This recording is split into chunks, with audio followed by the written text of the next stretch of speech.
Hey friends, welcome back. Here's the TLDR.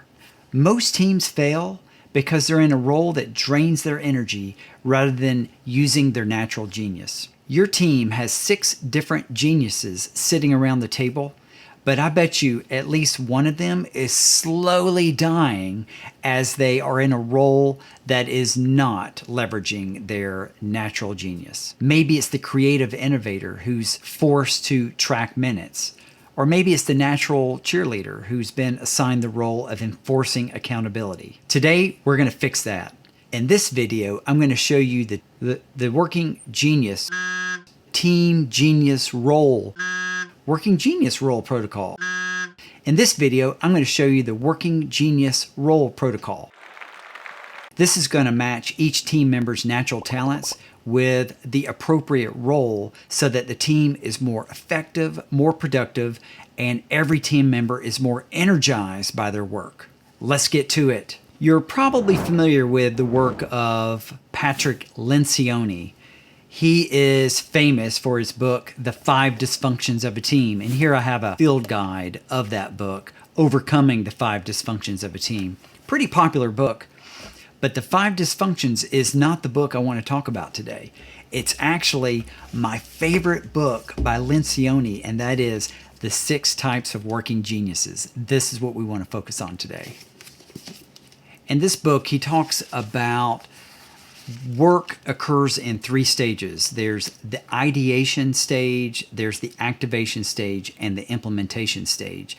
And each of these stages has 2 working geniuses that help to support that stage of the work. In the ideation phase of work, we've got wonder is asking what if and why, looking for those new approaches to solve problems or just improve the work. Invention is coming up with creative new solutions to those problems. The next genius is discernment, is the person that has a really good instinct for knowing if something's going to work or not. And next is galvanizing, it's rallying people to action, to come together and work towards this solution that's been identified. And the last phase is implementation. Implementation requires the enablement genius. Enablement loves helping others, and they're going to help them identify the knowledge, the skills, and the disposition necessary to actually implement this solution.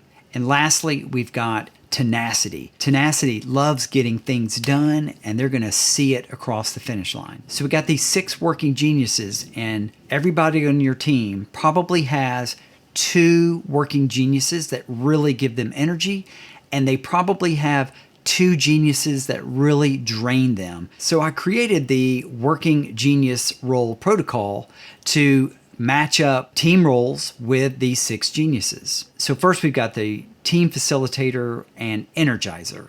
And this person is the enablement and galvanizing aspects of the 2 geniuses. Next we have the innovation and learning leader.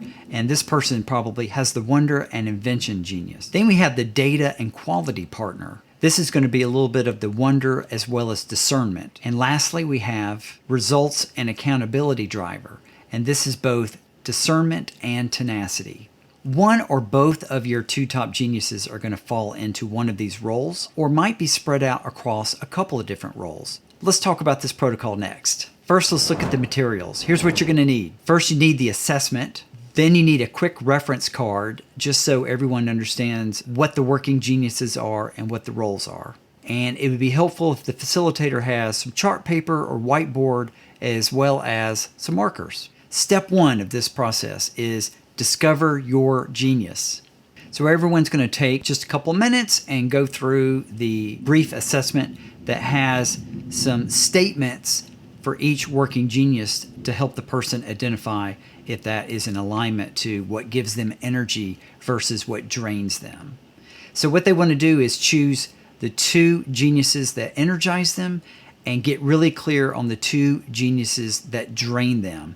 The remaining 2 are probably going to be competencies that they could step into when necessary. Here's a pro tip. One of the biggest challenges here is people conflating what they're good at, that's their competencies, versus what energizes them, that's their genius. So keep redirecting them to what energizes them, not just focused on what they're good at. Step 2, map the team's geniuses. Hop on a whiteboard or chart paper and collect those names to see how they all lay out. And that leads us to step 3, and this is where we want to assign roles based on the geniuses. So this is where it's going to be helpful to have each team member review the reference document so they can see the alignment of the working genius to the role, as well as some key responsibilities for that role.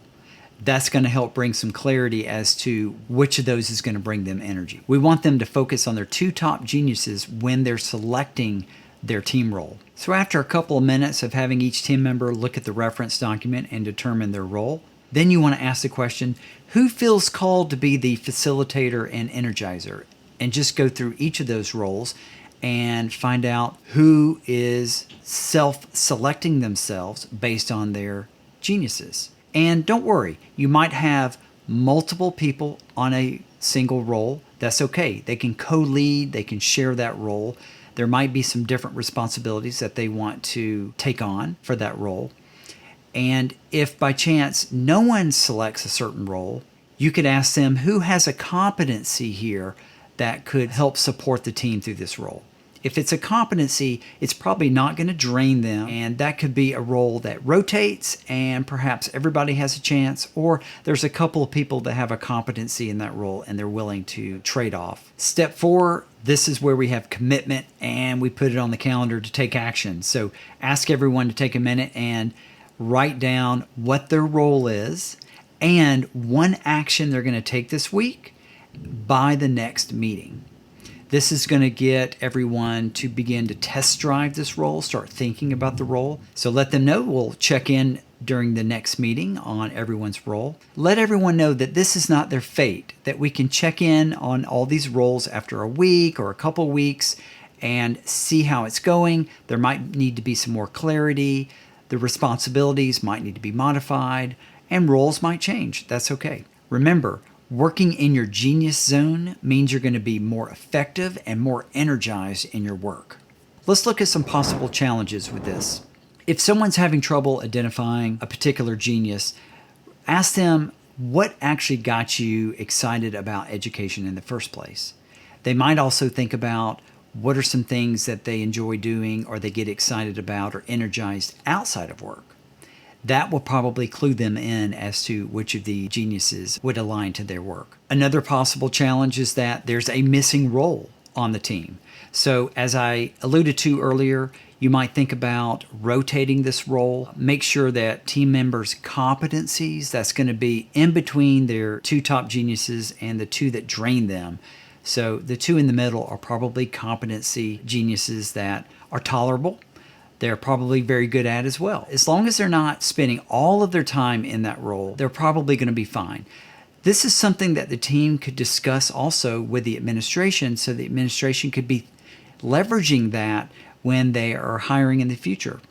Another possible challenge is that there is some competition for a particular role. So that shouldn't be a problem at all. Let those team members that all want to be involved in the same role to co-lead or to divide that work up. They could also have some responsibilities in one role and other responsibilities in a different role, both of which leverage one of their working geniuses. So not a problem. Just be flexible and allow this to be what the team is going to best be able to leverage. The better we're able to find what's working for the team. Oh my goodness, there's thunder out there. So if you hear some rumbling, it's not my stomach, it's the thunder.